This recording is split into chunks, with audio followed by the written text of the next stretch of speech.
everyone. I really hope that you're eager to go with the third leadership challenge, having completed the first two. And the first one was about giving praise and recognition to your team, which was very positive. And the second challenge was asking for feedback so that you know what you're doing very well and what you can build on. So the third challenge is based on the work of Simon Sinek, who I'm a great fan of.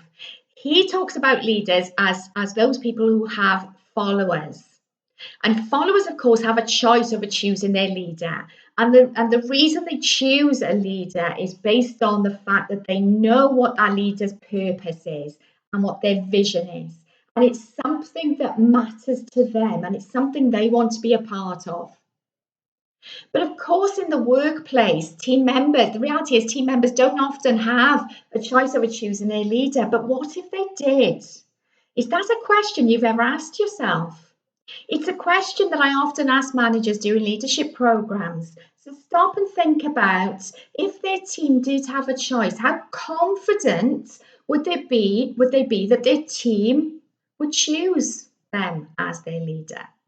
Interesting question to ask. And if they are confident, why do they think their team would choose them as their leader?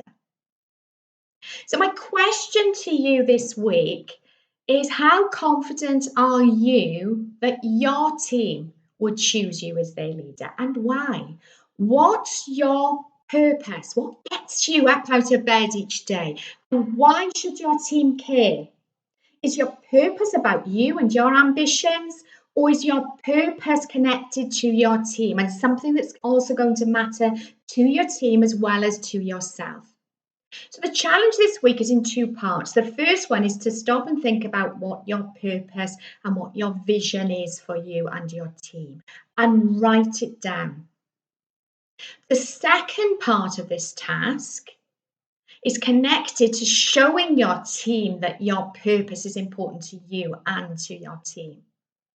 So, having decided what your purpose and your vision is, you now need to think about 3 actions that you can take over the next week that will clearly demonstrate that purpose to your team. So that if I were to come in and ask your team, what's your leader's purpose? Every single person would be able to confidently tell me what it is. So, what 3 actions can you take this week to ensure that your team know what your purpose and vision is? And they also see you demonstrating it through your actions. I'd love to know how you get on. So pop your thoughts, your results in the comments below. And I hope you enjoy this task because I truly do feel that this is going to be something that will have a positive impact on you and your team.